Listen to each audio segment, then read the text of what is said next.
Welcome to the most must-see YouTube channel. Welcome to Heels and Faces. Heels and Faces. I'm Falsetto. Sub-Zero. And today we're back again with Season 3, Episode 3, baby. And this week we've got a very special episode lined up for you. So we're going to be... Gang sign, son. You don't even know what I'm about. Yo, sorry. Yeah, Episode 3. We're here. Falsetto's going to tell you what we're doing today. No doubt about it. And this week we're going to be looking at two of the most significant heel turns that have taken place over the past month. And of course, I'm sure you can guess the very first one that we've got. And that is, of course, the big dog. Anyone but you, Roman. Anyone but you. But finally it happened. Roman Reigns turned heel. Sort of gave us the heel turn at SummerSlam, but it was proper confirmed the SmackDown before Payback. And then proper confirmed at Payback. Him becoming a Paul Heyman guy. What do you think? I honestly would have thought that Roman Reigns would become a Paul Heyman guy. That is in and itself insane. Yeah. But I don't like it. I don't like it one bit. I don't like it. I feel like this is what the internet has wanted for so long. Why not? I mean, sure, fine. We've always wanted Roman Reigns to actually fulfill his duty as being the heel of WWE because he would be the number one heel. Fulfill his duty. He must fulfill his duty. He was getting booze anyways. Exactly.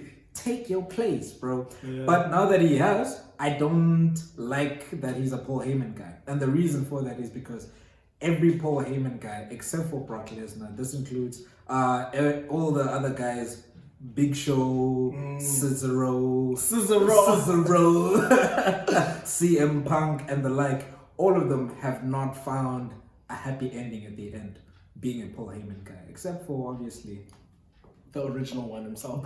That's actually a good point, and particularly with Cesaro, because he ended up being sort of shadowed by Brock Lesnar. Not even the whole time. Yeah, Paul Heyman was talking about Brock because it was when the streak had ended and everything. So I get where you're coming from, but I particularly like Roman Reigns as a heel. Really? And funny enough, I think that this will make him now more relevant than ever before. And then it might actually achieve the goal that WWE had always wanted, and that's for us to like him. Because I feel now he's going to have freedom of expression in terms of his promos. He's going to become a cool guy, actually, and that always generally happens. And then he's actually going to become like the proper badass babyface that they've always wanted. I don't know about badass babyface, but I mean, hopefully we'll get to that point. I think Roman has a lot of, not even potential. Obviously, he's gotten to that point, but I think there are bigger things, a lot more bigger. Wasted. Woo! Wow. Damn it. I got you. But how do you feel about Roman's current situation with Jey Uso? Or is it Jimmy? It's Jey. It's Juicy, isn't it? Juicy. Yo, ask Michael Cole. He would know. Man always gets confused. But I really like what they're doing with that, and the fact that the two of them haven't touched. And we just sort of seeing the more smarter side of Roman Reigns. He's not attacking his cousin, but he's just playing the mind games of like, I can get you, basically. Right. So I think this could go on for a number of months, actually. So I'm interested to see what happens at Clash of Champions. Are you keen for it? Sure, definitely. It's just I don't think the match might go the way that we think it'll go. Though, obviously, I expect Roman to win. Yeah. But I think Uso might end up being a goon for Roman. I don't think so. I think that is where we're going with this. What I actually expect is for Roman now to say already in the build-up that you need to lay down for me. So he hasn't mentioned that. But maybe that could develop in the match itself. Who knows? We'll have to see what the tribal chief has to say. I love that name for him. It gives him that sort of It's his island. It's WWE island. It's my yard, man. But another person who has also had a very significant change of heart in recent weeks is Cedric Alexander over on the Monday Night Raw side. He has of course joined the Hurt Business with MVP Shelton Benjamin, Bobby Lashley. Benjamin. Respect on that man. Wakanda forever. Black excellence right there. What do you think? I could not be happier for Cedric Alexander. Yeah. This is, I hope, personally, I hope this is the one thing that he needed more than anything else. Because we've seen Cedric Alexander in and out for pretty much since the beginning of his career in the cruiserweight division, going all the way up to winning the cruiserweight title. But it's been pretty much, he said, stop and go since there. I mean, he's been hot, he's been cold, lukewarm at times. So he also had a babyface push when he like jumped off of the stage at some point. Yeah, which was I pretty remember cool. that on Raw. But then still, that ended up being nothing. So I think now that he's actually in this community, which is the Hurt Business, I feel like it's really, really going to groom him and get him to where he needs to be. I mean, I must say I was quite surprised, pleasantly surprised to see him turning and joining forces with the Hurt Business. But I don't particularly like the idea simply because I feel Cedric is talented enough to have flourished as a babyface on his own. I mean, we know him from the Cruiserweight Classic back in 2016. The fans literally chanted, like, give him a contract. They gave him a contract. Like you said, he shined as Cruiserweight champion. But it's almost like WWE would... like again, like you said, hot and cold, Yeah. and now they killed his momentum so much that now they felt, okay, we have to turn him heel. But I feel like sometimes you don't need to reach that point. Just make the guy good already in that sort of facet that they're in. Just comes out. Now I've depleted my support.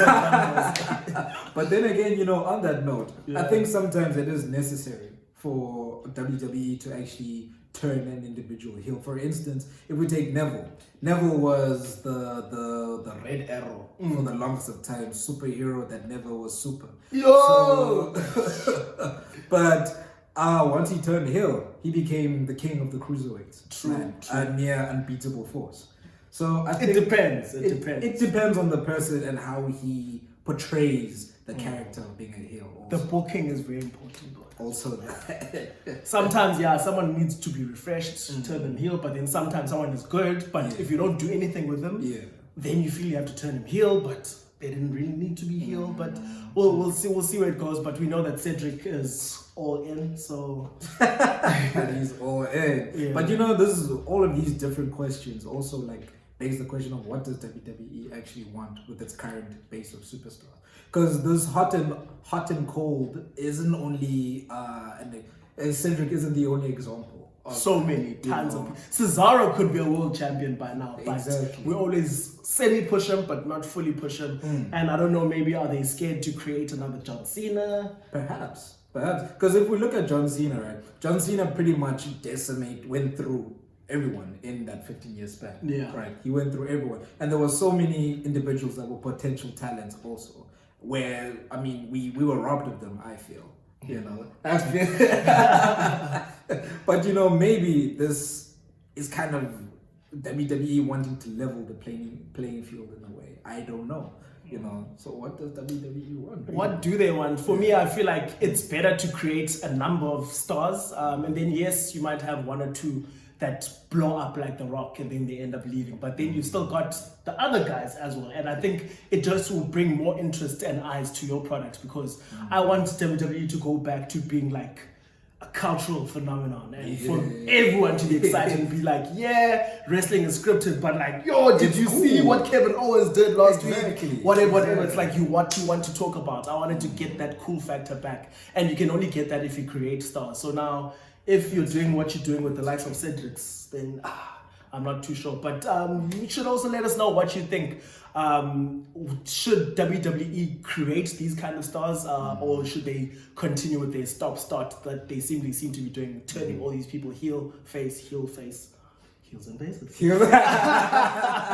Let us know in the comments. And then, of course, don't forget as well to make sure that you like, you share, you subscribe, you hit the notification.